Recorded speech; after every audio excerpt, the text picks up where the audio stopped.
Hello friends, आप सबका स्वागत है आपके अपने YouTube channel let's learn geography पर। फ्रेंड्स, हम पढ़ रहे हैं ज्योग्राफिकल थॉट और आज पढ़ेंगे फ्रेंच ज्योग्राफिकल थॉट के बारे में। तो चलिए स्टार्ट करते हैं। सबसे पहले हम पढ़ेंगे ब्लाश मोदे के बारे में। तो इनका पूरा नाम था Vidal de la Blache.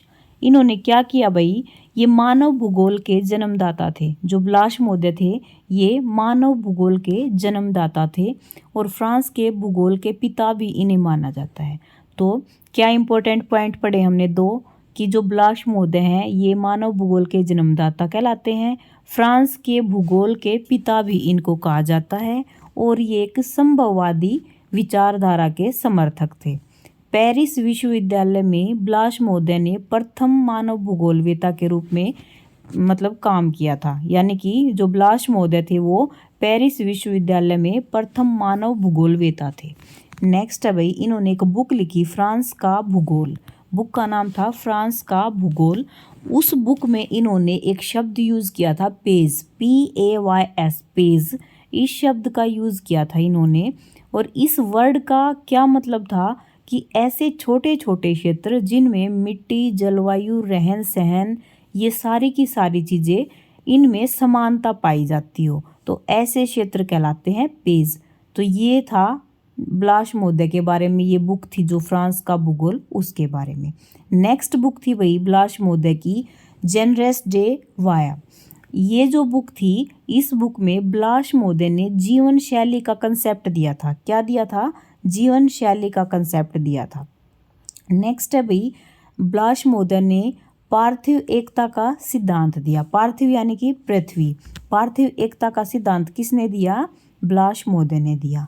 Next है भाई, इन्होंने जो जर्मनी की नियतिवादी विचारधारा थी उसका विरोध किया और एक बीच का रास्ता निकाला जो कि संभववादी विचारधारा थी।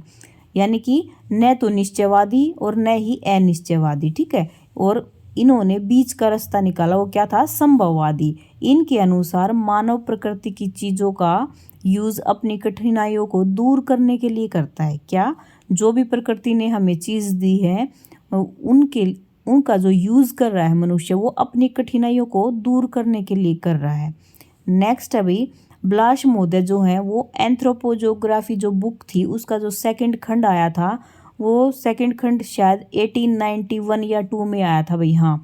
और वो मानव के ऊपर केंद्रित था, मानव भूगोल से रिलेटेड कुछ विचारधारा के ऊपर केंद्रित था ये एंथ्रोपोजोग्राफी का दूसरा खंड। उससे ब्लाश मोदे बहुत ज़्यादा प्रभावित हुए थे। नेक्स्ट है भाई, आगमनात्मक विधि से ये अध्ययन करते थे और इन्होंने एक और बुक लिखी, उस बुक का नाम था मानव भूगोल का सिद्धांत। तो इनकी जो बुक है वो कौन सी है? एक बुक है फ्रांस का भूगोल, दूसरी है जेनरेस डी वाया और तीसरी है ये, इस बुक का नाम था मानव भूगोल के सिद्धांत। और ये नियतिवादी विचारधारा के विरोधी थे जो कि जर्मनी विचारधारा थी और इन्होंने संभववादी विचारधारा का समर्थन किया था भाई, ठीक है। आगे है भाई, नेक्स्ट है जीन ब्रूंस मोदे। जो जीन ब्रूंस मोदे हैं ये भी ब्लाश मोदे के ही स्टूडेंट थे और ये भी मानव भूगोलवेता थे, संभववादी विचारक थे ये। यानी कि संभववादी जो विचारधारा है उसका समर्थन किया जीन ब्रूंस मोदे ने। क्यों भाई? देखो, जो ब्लाश मोदे थे वो भी संभववादी भूगोलवेता थे और उनके स्टूडेंट थे जीन ब्रूंस, तो इन्होंने भी संभववादी विचारधारा को फॉलो किया। जीन ब्रूंस मोदे ने 2 आधारभूत सिद्धांत दिए थे भाई। पहला सिद्धांत था क्रियाशीलता का सिद्धांत और दूसरा सिद्धांत था अंत्यक्रिया का सिद्धांत भाई। नेक्स्ट है भाई, जो जीन ब्रूंस मोदे थे इन्होंने एक टर्म यूज़ की थी डकैती अर्थव्यवस्था। तो क्वेश्चन में आ सकता है कि डकैती अर्थव्यवस्था जो टर्म है ये किसने यूज़ की? जीन ब्रूंस मोदे ने की। और जो ये अर्थव्यवस्था है ये कौन सी अर्थव्यवस्था है? किस अर्थव्यवस्था को डकैती अर्थव्यवस्था कहा जाता है? तो देखो, मिट्टी का ह्रास होना, वनों का विनाश, अधिक खनन, खनिजों का अधिक यूज़ करना, ये जो सारी चीज़ें आती हैं ये डकैती अर्थव्यवस्था के अंतर्गत आती हैं। और ये किसने बताया? जीन ब्रूंस मोदे ने बोला भाई। नेक्स्ट है, जीन ब्रूंस मोदे ने जो इम्पोर्टेंट जो ये 2 बुक्स हैं उनकी कौन सी हैं वो देखिए, मानव भूगोल और फ्रांस का मानव भूगोल। क्या है 2 बुक्स? मानव भूगोल और फ्रांस का मानव भूगोल, ये दोनों बुक्स लिखी किसने? जीन ब्रूंस महोदय ने। तो जीन ब्रूंस महोदय का क्या क्या है भाई इंपॉर्टेंट? ब्लास के स्टूडेंट थे, संभववादी विचारक थे, मानव भूगोलवेता थे। डकैती अर्थव्यवस्था बताई इन्होंने, क्या थी? मिट्टी का ह्रास होना, वनों का विनाश होना, अधिक खनन होना और खनिजों का अधिक यूज करना, यही है डकैती अर्थव्यवस्था, बताई जीन ब्रूंस ने। 2 आधारभूत सिद्धांत दिए, क्रियाशीलता का सिद्धांत और अंतःक्रिया का सिद्धांत। फिर 2 बुक्स थी इंपॉर्टेंट, मानव भूगोल और फ्रांस का मानव भूगोल, ये बुक्स थी जीन ब्रूंस महोदय की। नेक्स्ट है भाई भूगोलवेता, जो फ्रांसीसी भूगोलवेता ही है, अल्बर्ट डिमांजियन। जो अल्बर्ट डिमांजियन महोदय थे ये भी मानव भूगोलवेता थे। क्या थे? मानव भूगोलवेता थे भाई। और इन्होंने फ्रांस के ग्रामीण अधिवासों का अध्ययन किया। क्या किया? फ्रांस के ग्रामीण अधिवासों का अध्ययन किया डिमांजियन महोदय ने। और एक इम्पोर्टेंट बुक लिखी, ला पिकार्डी, बुक का नाम था ला पिकार्डी। तो क्या हुआ भाई इंपॉर्टेंट पॉइंट डिमांजियन महोदय के? वो देखो, फ्रांस के प्रसिद्ध मानव भूगोलवेता थे, फ्रांस के ग्रामीण अधिवासों का अध्ययन किया और बुक लिखी ला पिकार्डी। नेक्स्ट है भाई, ये है एलिसी रेकल्स महोदय। जो एलिसी रेकल्स महोदय हैं ये भी फ्रांसीसी भूगोलवेता थे और ये कार्ल रीटर महोदय के स्टूडेंट थे। क्या? कार्ल रीटर महोदय के स्टूडेंट थे और इन्हें फ्रांस का रीटर कहा जाता है। क्या कहा जाता है? फ्रांस का रीटर कहा जाता है रेकल्स महोदय को।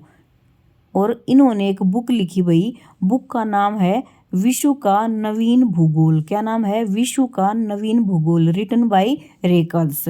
और जब ये बुक लिखी रेकल्स महोदय ने, उसी टाइम पे रीटर महोदय ने अर्धकुंडे लिखी थी भाई, जो कि ये दोनों बुक्स एक दूसरे के समकालीन मानी जाती हैं, रेकल्स की भी और रीटर महोदय की। रेकल्स की बुक का नाम है विश्व का नवीन भूगोल और रीटर महोदय की बुक का नाम है अर्धकुंडे।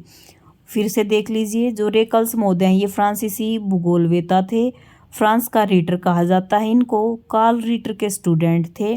बुक इम्पोर्टेंट एक बुक है, वो थी विश्व का भूगोल, जो कि रीटर की अर्धकुंडे की समकालीन बुक मानी जाती है भाई। ठीक है। नेक्स्ट है भाई इमैनुअल डी मर्तोनी। इमैनुअल डी मर्तोनी, जो ये मर्तोनी महोदय थे ये फ्रांस के एक भौतिक भूगोलवेता थे भाई।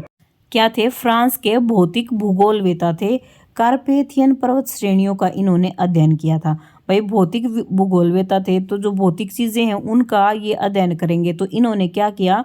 जो कार्पेथियन पर्वत श्रेणियां हैं उनका इन्होंने अध्ययन किया। और प्रथम भौतिक भूगोलवेता थे ये, जिन्होंने डेविस महोदय के भू आकृतिक चक्र को फ्रांस में प्रचलित किया था। क्या था? जो मर्तोनी महोदय थे ये फ्रांसीसी भौतिक भूगोलवेता थे। इन्होंने कार्पेथियन जो पर्वत श्रेणियां हैं उनका अध्ययन किया था। और भाई ये प्रथम ऐसे भूगोलवेता थे जिन्होंने डेविस महोदय का जो भू आकृतिक चक्र है वो फ्रांस में प्रचलित किया था। किसने? मर्तोनी महोदय ने। नेक्स्ट है भाई ब्लैचार्ड महोदय। जो ब्लैचार्ड फ्रांसीसी भूगोलवेता थे, इन्होंने नगरीय भूगोल का विकास किया। क्या किया भाई? ब्लैचार्ड महोदय ने नगरीय भूगोल का विकास किया था। नेक्स्ट भूगोलवेता है फ्रांसीसी, उनका नाम है सिगफ्रीड। जो सिगफ्रीड महोदय थे इन्होंने एक इम्पोर्टेंट बुक लिखी और बुक का नाम है भाई फ्रांस का राजनीतिक भूगोल। किसकी है ये बुक? सिगफ्रीड की है, फ्रांस का राजनीतिक भूगोल। एक बार हम रिवीजन कर लेते हैं भाई, जो भी ये फ्रेंच जोग्राफर्स थे। सबसे पहले नाम लिया हमने ब्लाश महोदय का। ब्लाश महोदय की 3 इंपॉर्टेंट बुक्स पढ़ी हमने। पहली पढ़ी फ्रांस का भूगोल, दूसरी पढ़ी जेनरेस डे विया, तीसरी हमने पढ़ी उसका नाम था मानव भूगोल के सिद्धांत। और जो ये ब्लाश महोदय थे ये संभववादी विचारधारा के जनक माने जाते हैं, फ्रांस में भूगोल के पिता माने जाते हैं और मानव भूगोल के जन्मदाता भी माने जाते हैं। पेरिस विश्वविद्यालय में ये प्रथम मानव भूगोलवेता थे भाई। इन्होंने क्या किया? पार्थिव एकता का सिद्धांत दिया। जर्मन की जो नियतिवादी विचारधारा थी उसका विरोध किया भाई। और इन्होंने माना कि जो मानव है वो प्रकृति की चीज़ों का यूज अपनी कठिनाइयों को दूर करने के लिए करता है। ब्लाश महोदय के ऊपर जो एंथ्रोपोजोग्राफी ये बुक का जो सेकंड पार्ट आया था उसका प्रभाव था भाई। आगमनात्मक विधि का ये यूज करते थे। फिर हमने पढ़ा जीन ब्रूंस महोदय के बारे में। जो ब्रूंस महोदय हैं वो भी ब्लाश महोदय के ही स्टूडेंट थे। तो ब्लाश महोदय अगर संभववादी थे तो ये भी संभववादी थे। और ये भी मानव भूगोलवेता थे। इन्होंने 2 आधारभूत सिद्धांत दिए थे, क्रियाशीलता का सिद्धांत और अंतःक्रिया का सिद्धांत। एक टर्म दी डकैती अर्थव्यवस्था, जिसका क्या मतलब है कि मिट्टी का जो ह्रास हो रहा है, वनों का विनाश हो रहा है, अधिक खनन किया जा रहा है और खनिजों का अधिक दोहन किया जा रहा है, यही है डकैती अर्थव्यवस्था। फिर इन्होंने बुक लिखी थी, किन्होंने? जीन ब्रून्स महोदय ने। 2 बुक थी भाई, मानव भूगोल और फ्रांस का मानव भूगोल। फिर तीसरे नंबर पे डिमांजियन महोदय के बारे में पढ़ा। इनकी इम्पोर्टेंट बुक थी ला पिकार्डी और ये भी प्रसिद्ध मानव भूगोलवेता थे। फ्रांस के ग्रामीण अधिवासों का इन्होंने अध्ययन किया था। फिर हमने पढ़ा रेकल्स महोदय के बारे में। ये रीटर महोदय के स्टूडेंट थे, इसीलिए ही इनको रीटर कहा जाता था, फ्रांस का रीटर, और फ्रांसीसी भूगोलवेता थे ये। इनकी बुक आई एक विश्व का नवीन भूगोल, जो कि रीटर महोदय की जो अर्धकुंडे आई थी उसी की ही समकालीन बुक थी।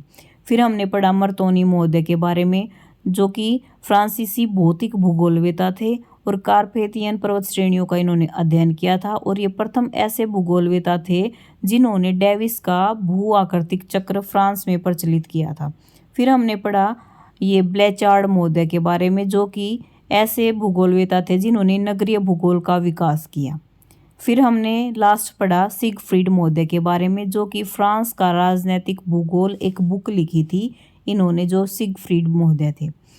फ्रेंड्स, हमने ये पढ़ा है हमारे फ्रेंच के जो जोग्राफर्स थे उनके बारे में। अगर आपको वीडियो अच्छी लगी हो तो लाइक शेयर कमेंट और सब्सक्राइब करना फ्रेंड्स। Bye bye.